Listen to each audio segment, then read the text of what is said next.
Justin Baldoni was never the intended target. This is the second time this has been done. The first time, Ryan Reynolds gained $800 million in the box office and went on to gain $1.8 billion in box office success. Sounds like it worked out. Well, here's the thing. The second time this plan was implemented, we're now in a $400 million lawsuit against Ryan Reynolds' wife, Blake Lively. This is the 7-step plan Ryan Reynolds created to take over Hollywood productions. And this is how Blake Lively and her entitled, elitist, manipulative girl boss attitude sent it to hell.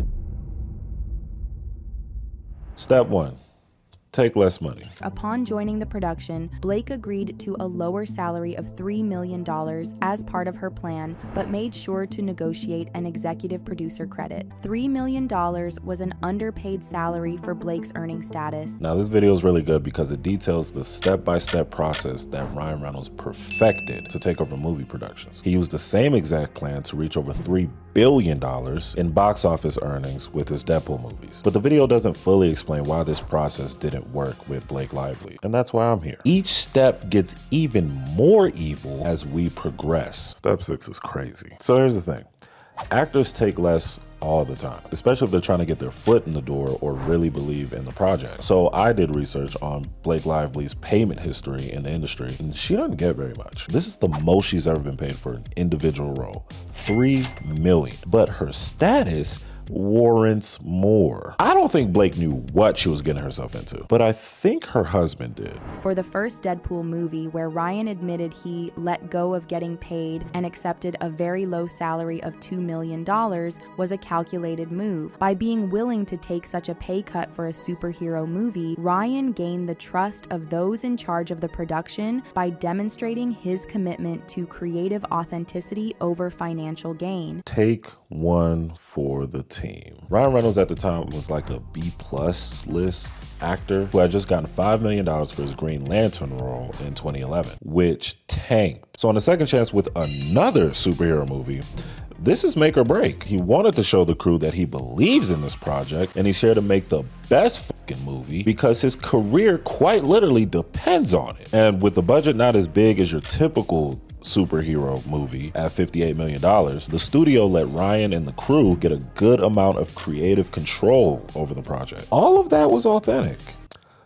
Blake's situation wasn't. She read the book and fell in love, but Blake had nowhere near the same creative passion for the character and the project that Ryan had with Deadpool. Blake didn't want to acclimate or compromise, or come in with a genuine vision of what would be best for her character. She tried to change the wardrobe, but once the pictures leaked to the public, nobody liked the outfits. And what gave her away when she initially joined are these two things. Something as simple as the percentage of the budget that Blake asked for compared to Ryan. Blake took up 12% of the budget at $3 million out of the $25 million that they had to spend. Ryan Reynolds only swung for 3% out of the first Deadpool's budget of $58 million, a 9% increase. This is why that's a problem. Justin Baldoni invested and was staking his entire production company, Wayfarer Studios, on this singular project for almost 6 years. Ryan had Fox, a major studio putting up $58 million, who wouldn't have cared that much if the movie didn't perform well. Red flag number 2 is that Blake Lively joins It Ends With Us and says, I want an executive producer credit.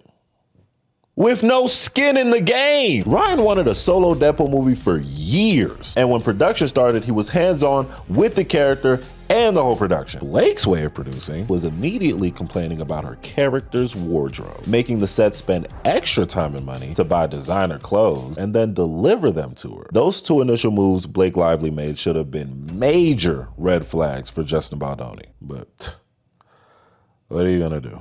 Step 2, wait until 50% of the budget is spent, which takes us to Blake's second move. This is where the hijacking really started. To wait until half of the production budget has been spent. Yet, she ignored their vision and demanded to change the wardrobe to fit her preferences. With this, the budget became overstretched as they had to shop and collect new outfits based on her demands. The strategy to destabilize the management of funds on the project continued with Blake by ensuring ensuring they also delivered her entire wardrobe to her and Ryan's home for fitting, which was an additional cost for logistics and the crew. This caused a lot of tension with the crew and Justin, who's the director and producer. Blake's demands clashed with the creative vision Justin had been developing for 5 years. So why didn't he kick her out and hire another actress? Because if she leaves, the whole project would collapse and it would be over for Justin. Remember, he is self-funded, he is balls deep in this project and has invested all his money and time. According to IMDb, his net worth is estimated to be $4 million, which is almost the same amount that he's paying out for Blake to play as an actress alone. Half of the production money is spent. There is no backing out now. Blake holds power over Justin now, and she's one step closer to getting what she wants. Keep getting stuck, but I'm never giving up.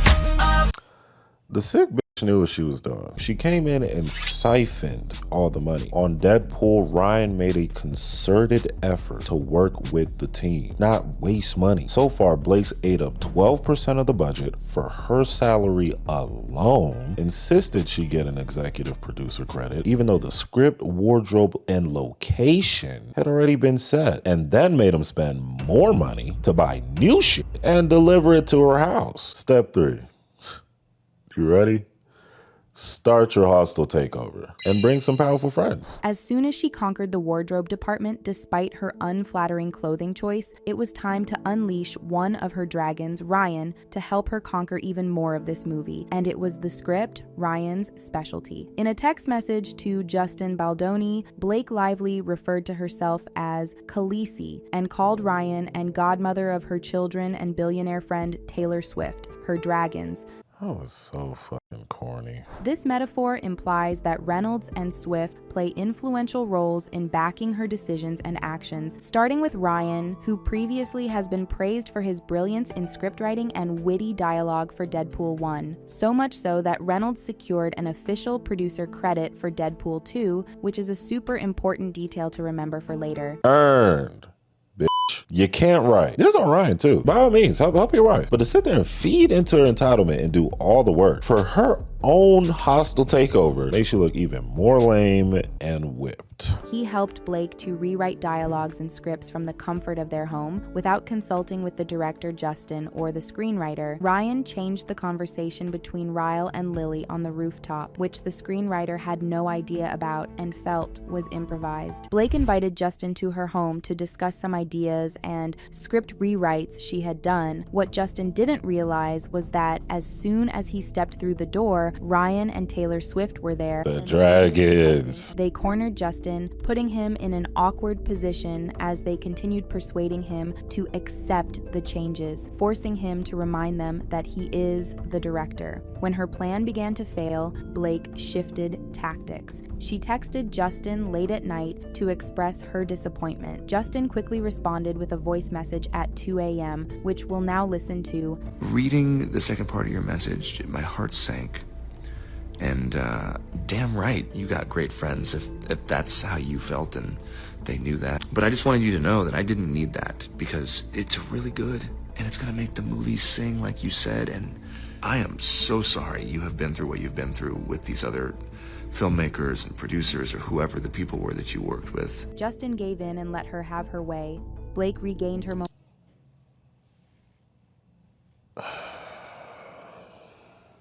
By the balls, man. The fucking balls, Justin. This is my main problem. And I know a lot of you guys will agree with me too. Justin Baldoni is an actual feminist.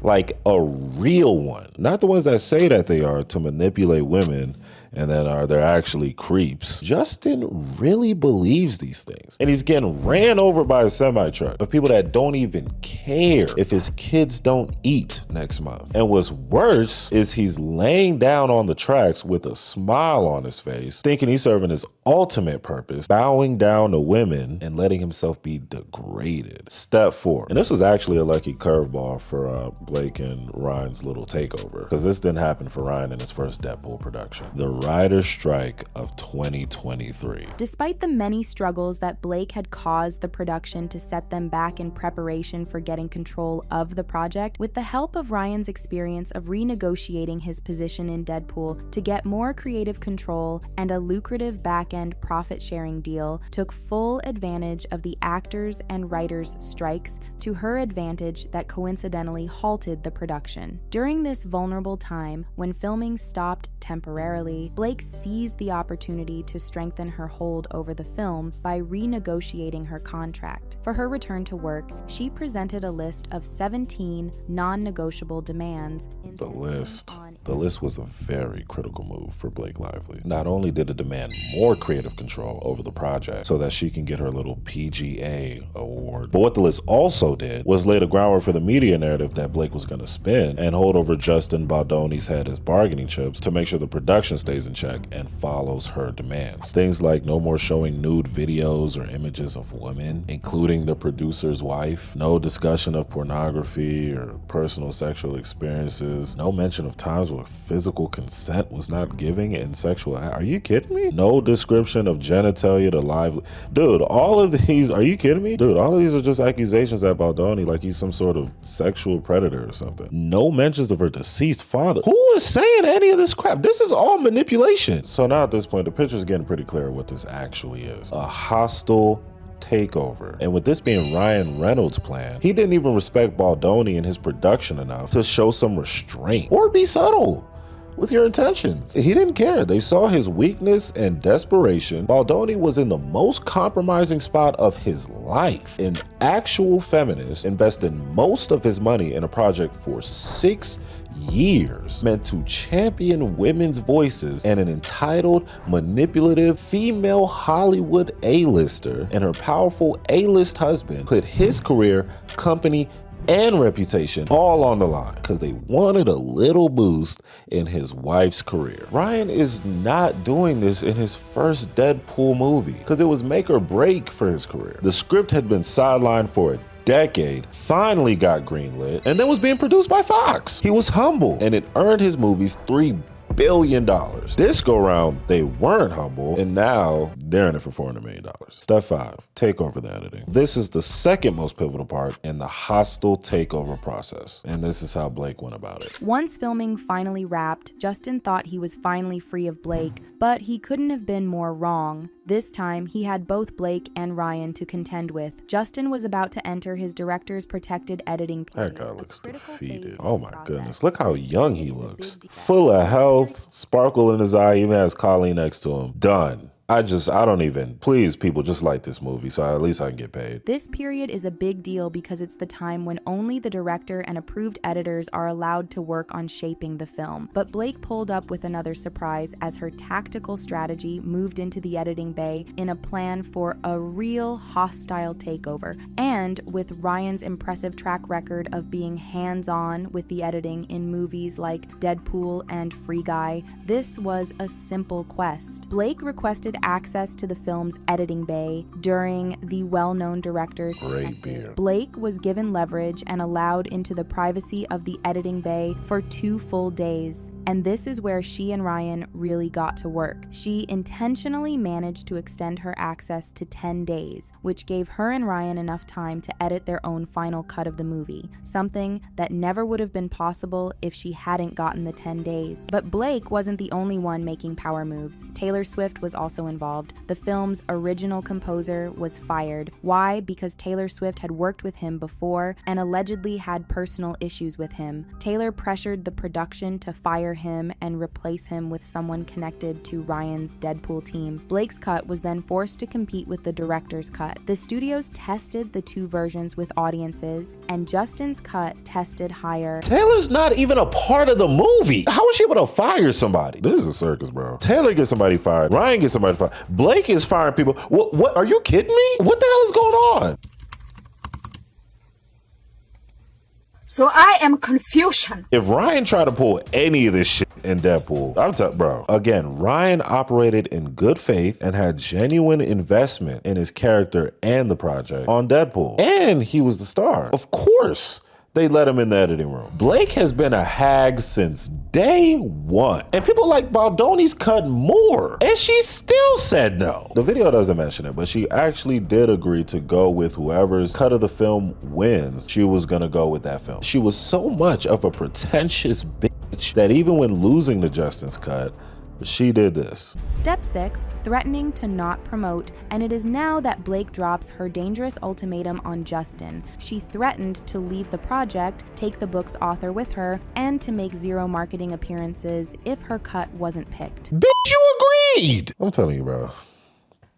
By the balls. If Blake, the main lead, had been absent, It Ends With Us would have been a big disaster. And Blake and Ryan were well aware of this. They are aware of their promotional and social power, and they continue to use this as leverage as they put the production hostage with their requests. And now, the number one reason Ryan Reynolds and Blake Lively did all of this. From taking less money, siphoning the budget, releasing the Krakens, dropping a list of demands, alleging sexual accusations, stripping Justin of his editing rights, and then threatening to not promote the movie, all for a producer credit.